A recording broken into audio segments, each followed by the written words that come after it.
Malaysian യാത്രയിൽ ഏതൊരു യാത്രികനെയും ആകർഷിക്കുന്ന മലേഷ്യയുടെ ദേശീയ സ്മാരകമാണ് തുഗു നഗാര.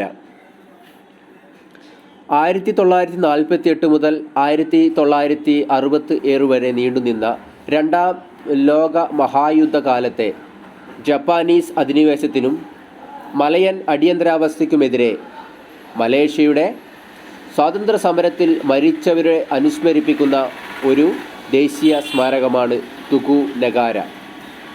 ഇത് ഫെഡറൽ തലസ്ഥാനമായ ക്വാലാലംപൂരിൽ സ്ഥിതി ചെയ്യുന്നു. സ്മാരകത്തിനടുത്താണ് മലേഷ്യൻ പാർലമെൻറ്റ് ഹൗസ് സ്ഥിതി ചെയ്യുന്നത്. ലോകത്തിലെ ഏറ്റവും ഉയരം കൂടിയ വെങ്കല ഫ്രീ സ്റ്റാൻഡിംഗ് ശില്പ ഗ്രൂപ്പിംഗാണ് തുഗു നഗാര.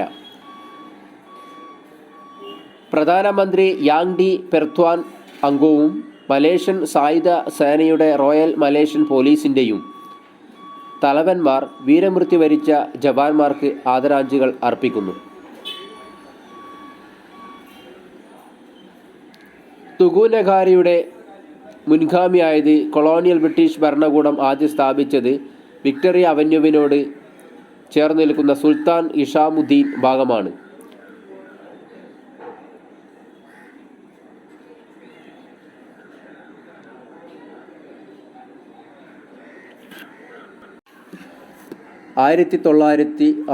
ഒക്ടോബറിൽ അമേരിക്കൻ സന്ദർശനവേളയിൽ മറൈൻ കോർപ്സ് വാർ മെമ്മോറിയലിൽ നിന്ന് പ്രചോദനം ഉൾക്കൊണ്ടുകൊണ്ട് മലേഷ്യയുടെ ആദ്യ പ്രധാനമന്ത്രി തുഗു അബ്ദുൾ റഹ്മാൻ ഒരു ദേശീയ സ്മാരകം എന്ന ആശയം മുന്നോട്ട് വച്ചു.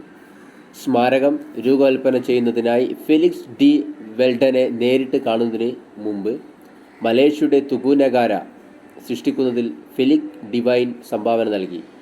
വാഷിംഗ്ടൺ DC-യിലെ ആർലിംഗ്ടണിൽ സ്ഥിതി ചെയ്യുന്ന ഇവോ ജിമ മെമ്മോറിയലും അദ്ദേഹം രൂപകൽപ്പന ചെയ്തിട്ടുണ്ട്. തുഗു നഗാര 1966 ഫെബ്രുവരി 8 തെലങ്കാനുവിലെ ഇസ്മായിൽ നസറുദ്ദീൻ പിന്നീട് യാങ് ഡി പൊതുവാൻ അങ്കാരക് പൂർത്തിയാക്കി ഔദ്യോഗികമായി തുറന്നത് 12 വർഷത്തെ മലയൻ അടിയന്തരാവസ്ഥയിൽ 1948 മുതൽ 1960 വരെയുള്ള അടിയന്തരാവസ്ഥ കാലഘട്ടം. അതിൽ മരിച്ച 11,000 പേർക്ക് സമർപ്പിക്കപ്പെട്ട ഒരു സ്മാരക പാർക്കായി ഇത് പ്രഖ്യാപിക്കപ്പെട്ടു. അതിനുശേഷം എല്ലാ ജൂലൈ 31 യോദ്ധാക്കളുടെ ദിനത്തിൽ സ്മാരകത്തിൽ പുഷ്പചക്രം അർപ്പിക്കുന്ന ചടങ്ങ് നടക്കുന്നു. ഡി വെൽഡന് പിന്നീട് ഉയർന്ന റാങ്കിംഗ് നൽകി അദ്ദേഹത്തിന് മലേഷ്യയിലെ ഉന്നത പദവിയായ ടാൻഷി എന്ന പദവിയും കൂടി ലഭിച്ചിരുന്നു. 1975 ഓഗസ്റ്റ് 27 ഒരു കമ്മ്യൂണിസ്റ്റ് ഗറില്ല നടത്തിയ സ്ഫോടനത്തിൽ സ്മാരകത്തിന് വ്യാപകമായ കേടുപാടുകൾ സംഭവിച്ചിരുന്നു. അതിനുശേഷം ഓസ്ട്രേലിയൻ ശില്പിയും യൂണിവേഴ്സിറ്റി ടെക്നോളജി ലെക്ചറുമായ ക്രിസ്റ്റഫർ കാർണിയുടെ നേതൃത്വത്തിലുള്ള 4 പേരടങ്ങുന്ന സംഘം ഇത് അതിൻ്റെ യഥാർത്ഥ അവസ്ഥയിലേക്ക് പുനഃസ്ഥാപിച്ചു. നവീകരിച്ച പ്രതിമകൾ 1977 മെയ് 11 വീണ്ടും അനാച്ഛാദനം ചെയ്തു. അതിനുശേഷം ഒരു വേലി സ്ഥാപിക്കുകയും സമുച്ചയം സൂര്യാസ്തമയത്തിനും പ്രഭാതത്തിനും ഇടയിലുള്ള ഒരു സംരക്ഷിത പ്രദേശമായി പ്രഖ്യാപിക്കുകയും ചെയ്തു. എല്ലാ ദിവസവും പുലർച്ചെ ഒരു സൈനികൻ ദേശീയ പതാക ഉയർത്തുകയും സന്ധ്യാസമയത്ത് താഴ്ത്തുകയും ചെയ്യുന്നു. മലേഷ്യയുടെ നാഷണൽ ഫത്വ കൗൺസിൽ മാർഗനിർദ്ദേശങ്ങൾ പ്രകാരം പ്രതിമകൾ അനിസ്ലാമികവും വിഗ്രഹാരാധനയ്ക്ക് സാധ്യതയുള്ളതായി പ്രഖ്യാപിച്ചതിന് ശേഷം 2010 മുതൽ യോദ്ധാക്കളുടെ ദിന അനുസ്മരണ സമ്മേളനം മറ്റെവിടെയെങ്കിലും നടത്തുമെന്ന് പ്രധാനമന്ത്രിയുടെ വകുപ്പിലെ മന്ത്രി ജമീൽ ഖിൽ ബഹാറോ പ്രസ്താവിച്ചു. രാജ്യത്തിൻ്റെ ഭരണ തലസ്ഥാനമായ പുത്രജയയിൽ പുതിയ വാരിയേഴ്സ് സ്ക്വയർ നിർമ്മിക്കുമെന്ന് പ്രതിരോധ മന്ത്രി സഹീദ് ഹമീദി കൂട്ടിച്ചേർത്തു. ഇപ്പോഴത്തെ സൈറ്റിൽ യോദ്ധാക്കളുടെ ദിനം ആഘോഷിച്ച് ഏകദേശം 4 പതിറ്റാണ്ടുകൾക്ക് ശേഷം മാത്രം എന്തുകൊണ്ടാണ് ഈ തീരുമാനമെടുത്തതെന്ന് ചോദിച്ചപ്പോൾ ഈ പ്രശ്നം പരിഹരിക്കുന്നതിൽ ഞങ്ങൾ ഗൗരവമുള്ളവരാണ് എന്ന് പറഞ്ഞുകൊണ്ട് ജമീൽ പ്രതികരിച്ചില്ല. സമാനമായ ഒരു വികാരം പിന്നീട് 2016 സെപ്റ്റംബറിൽ പെരാക്ക് ആസ്ഥാനമായുള്ള മുഫ്തിയായ ഹറുസാനിയ സക്കറിയ പ്രതിധ്വനിച്ചു.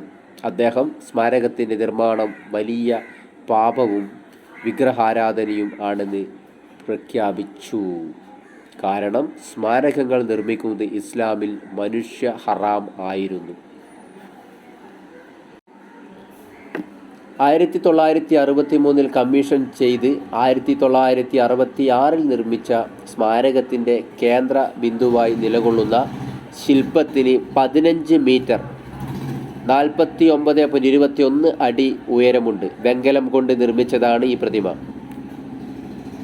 മറൈൻ കോർപ്സ് യുദ്ധ സ്മാരകത്തിൻ്റെ ഉത്തരവാദിത്വം കൂടി വഹിച്ച ഓസ്ട്രിയൻ ശില്പിയായ ഫെലിക്സ് ഡി വെൽഡനാണ് ഇത് രൂപകൽപ്പന ചെയ്തത്. അമേരിക്കയിലെ വെർജീനിയയിൽ ശില്പത്തിൽ 7 രൂപങ്ങൾ, 5 രൂപങ്ങൾ മലേഷ്യൻ പതാക പിടിച്ചിരിക്കുന്നത്, 2 റൈഫിളുകൾ ബയണറ്റും ഉണ്ട് ഇടതുഭാഗത്തുള്ളത്, ഒരു യന്ത്രത്തോക്ക് വലതുഭാഗത്തുള്ളത്, 4ാമത്തെ പരിക്കേറ്റ 5ാമത്തെ രാജ്യക്കാരനെ പരിപാലിക്കുന്ന സൈനികൻ. വിജയിച്ച ശക്തികളെ പ്രതിനിധീകരിക്കുമ്പോൾ നിലത്ത് കിടക്കുന്ന മറ്റ് 2 രൂപങ്ങൾ പരാജയപ്പെട്ട കമ്മ്യൂണിസ്റ്റ് ശക്തികളെ പ്രതിനിധീകരിക്കുന്നു. മൊത്തത്തിൽ സ്മാരകം കമ്മ്യൂണിസത്തിനുമേൽ ജനാധിപത്യത്തിൻ്റെയും സമാധാനത്തിൻ്റെയും സ്വാതന്ത്ര്യത്തിൻ്റെയും ശക്തികളുടെ വിജയത്തെ ചിത്രീകരിക്കുന്നു. പിന്നീട്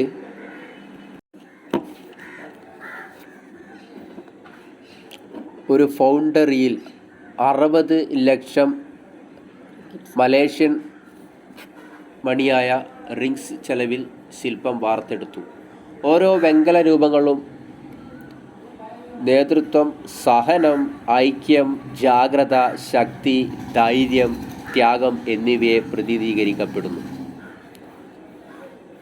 തെക്ക് കിഴക്കൻ സ്വീഡനിലെ കാൾഷാം എന്ന ചെറിയ തീരദേശ നഗരത്തിൽ നിന്ന് ഇറക്കുമതി ചെയ്തതാണ് സൈനികർ നിൽക്കുന്ന കല്ലുകൾ.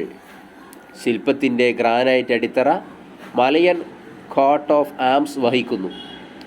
ഇരുവശത്തും ഇംഗ്ലീഷിലും മലായിലും ലാറ്റിൻ ലിപിയിലും ജാവി ലിപിയിലും ലിഖിതങ്ങളുണ്ട്.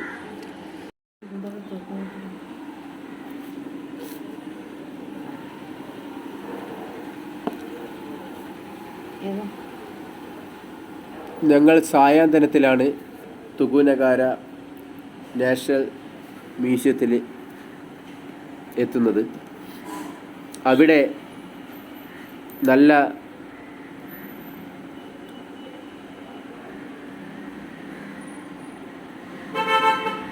ആകാശ കാഴ്ചകൾ, പിന്നിൽ മേഘങ്ങൾ പഞ്ഞിക്കെട്ടുപോലെ തോന്നിക്കുന്ന ആകാശം പിൻവലിനായിക്കൊണ്ട് ഫോട്ടോഷൂട്ട് ചെയ്യുന്നതിനും സെൽഫി എടുക്കുന്നതിനുള്ള മത്സരമായിരുന്നു. അങ്ങനെ ഈ ശില്പത്തിൻ്റെ ഓരോ അണുവിലുമുള്ള സൗന്ദര്യത്തെ ഒപ്പിയെടുക്കുവാനുള്ള തിരക്കിലായിരുന്നു ഞങ്ങളേവരും. പിന്നിലെ തെളിഞ്ഞ ആകാശനീലിമ എടുത്തു പറയേണ്ട ഭംഗി തന്നെയായിരുന്നു. പഞ്ഞിക്കെട്ടുകൾ പോലെ ആകാശത്ത് നമ്മുടെ ചിത്രങ്ങൾക്കും അതുപോലെ തന്നെ വീഡിയോകൾക്കും പിന്നിലുള്ള കാഴ്ച ഏവരെയും കൂടുതൽ ഫോട്ടോ എടുക്കുന്നതിനും സെൽഫി എടുക്കുന്നതിനും പ്രേരിപ്പിച്ചു. അങ്ങനെ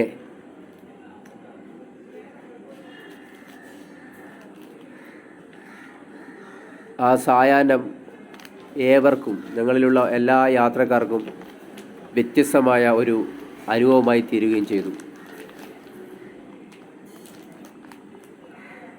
ചിലർ അതിനു ചുറ്റും നടന്ന് ഇതിൻ്റെ ചരിത്രത്തെക്കുറിച്ച് അറിയുന്നതിന് വേണ്ടി അവിടെയുള്ള ഗൈഡുകളോട് ചോദിക്കുകയും കുറേയൊക്കെ കാര്യങ്ങൾ അവരിൽ നിന്ന് മനസ്സിലാക്കുകയും ചെയ്തു.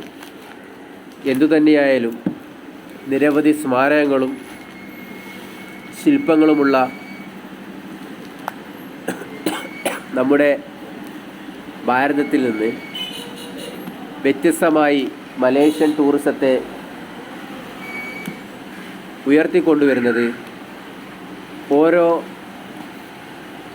ടൂറിസ്റ്റ് സ്പോട്ടുകളും എങ്ങനെ വൃത്തിയും വെടിപ്പുമുള്ളതാക്കി സൂക്ഷിക്കണമെന്നും അത് യാത്രക്കാരിൽ എത്രത്തോളം ആ രാജ്യത്തെക്കുറിച്ച്, ആ ടൂറിസത്തെക്കുറിച്ച് അവമതി ഉണ്ടാക്കണമെന്നുള്ളതിൽ മലേഷ്യ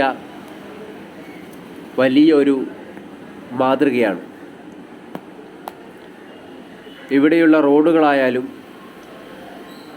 വഴിയോരങ്ങളായാലും മാർക്കറ്റുകളായാലും അരുവികൾ നിറഞ്ഞ പ്രദേശങ്ങളായാലും പുൽമേടുകളായാലും എവിടെയും ഒരു കഷണം കടലാസ് തുണ്ടുകളോ ഭക്ഷണ പദാർത്ഥങ്ങളുടെ അവശിഷ്ടങ്ങളോ ജീവജാലങ്ങളുടെ അഴുകിയ ശരീരഭാഗങ്ങളോ ഒന്നും തന്നെ നമുക്ക് കാണാൻ കഴിയില്ല എന്നുള്ളത് ഒരു ടൂറിസം അല്ലെ, ഒരു ടൂറിസത്തെ ബേസ് ചെയ്ത് ജീവിക്കുന്ന ഒരു രാജ്യം, ഒരു രാഷ്ട്രം അവിടെ വൃത്തിക്ക്, വെടിപ്പിന് എത്രമാത്രം പ്രാധാന്യം കൊടുക്കണമെന്ന് നമ്മൾ ഓരോരുത്തരും നേരിട്ട് അനുഭവിച്ചതാണ്. ലോകത്തിലെ തന്നെ എല്ലാ കാഴ്ചകളും, ഭൂമിയിലെ എല്ലാ കാഴ്ചകളും ഒരു കുടക്കീഴിൽ ഒത്തുചേരുന്നതാണ് ഇന്ത്യയിലെ കാഴ്ചകൾ. പക്ഷേ നിർഭാഗ്യവശാൽ നമ്മുടെ ശുചിത്വ ബോധമില്ലായ്മ ടൂറിസത്തിൻ്റെ കാര്യത്തിൽ നമ്മളെ നൂറ്റാണ്ടുകൾ പിന്നിലേക്ക് നയിച്ചിരിക്കുകയാണ്.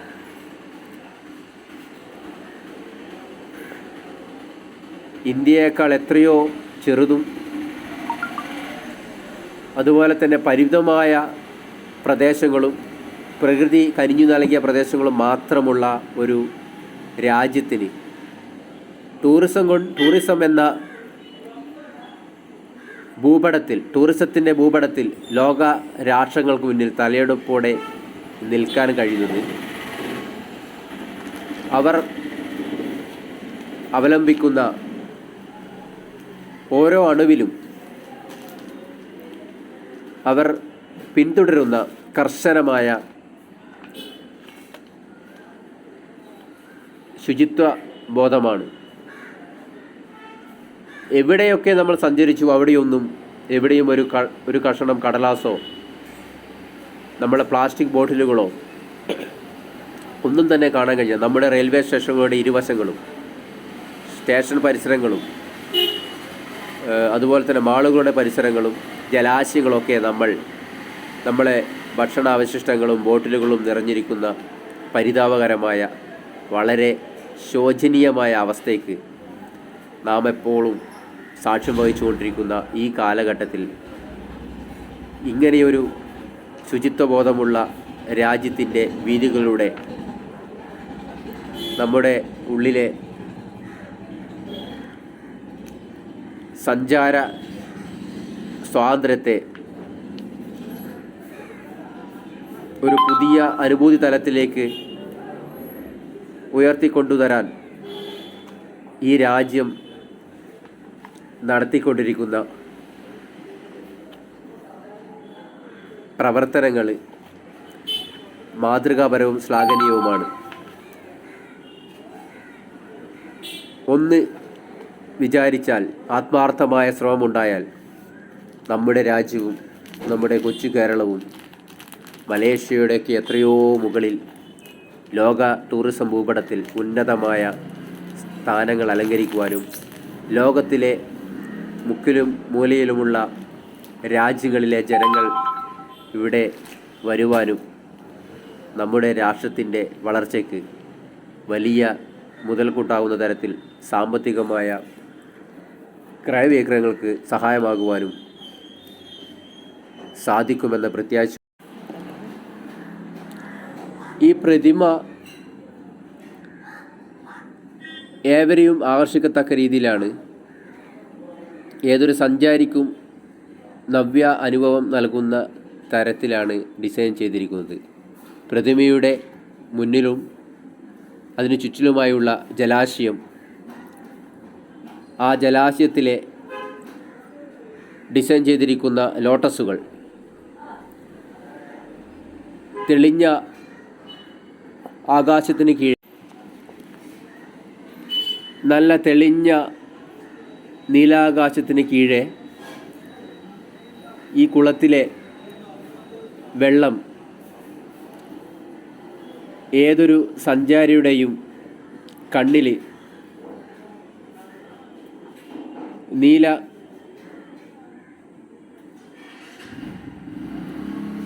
വിഭജിക ഒരുക്കുന്നതാണ്. അത്ര സുന്ദരമാണ് ഈ ജലാശയത്തിലെ വെള്ളം. അതിൻ്റെ തെളിമയും പ്രതിമയുടെ മുന്നിൽ നിന്നുകൊണ്ടുള്ള ഈ ജലാശയത്തിലെ കാഴ്ചകളും ചേർന്ന് ഏതൊരു സഞ്ചാരിയെയും പുതിയൊരു അനുഭൂതി തലത്തിലേക്ക് ചെന്നെത്തിക്കുന്നു. ഇവിടെയൊക്കെ ഓരോ സഞ്ചാരിക്കും, പ്രത്യേകിച്ച് നമ്മുടെ ഇന്ത്യയിൽ നിന്നുള്ള കേരളത്തിൽ നിന്നുള്ള സഞ്ചാരിക്ക് വേറിട്ടൊരനുഭവം തരുന്നത് ഇവരുടെ ശുചിത്വ ബോധമാണ്. എവിടെയും ഒരു കടലാസു കഷ്ണങ്ങളോ ഭക്ഷണ അവശിഷ്ടങ്ങളോ ഇല്ല എന്നുള്ളത് നമ്മളെ അത്ഭുതപ്പെടുത്തുന്നു. ഇത്തരം ശുചിത്വബോധം വീണ്ടും വീണ്ടും ഈ രാജ്യത്തേക്ക് വരാൻ ലോകത്തിലെ ഏതൊരു സഞ്ചാരിയെയും കൊതിപ്പിക്കുന്നു എന്നുള്ളത് ഇവിടെയുള്ള ടൂറിസത്തിന് വലിയൊരു മുതൽക്കൂട്ടായി നിൽക്കുന്നു.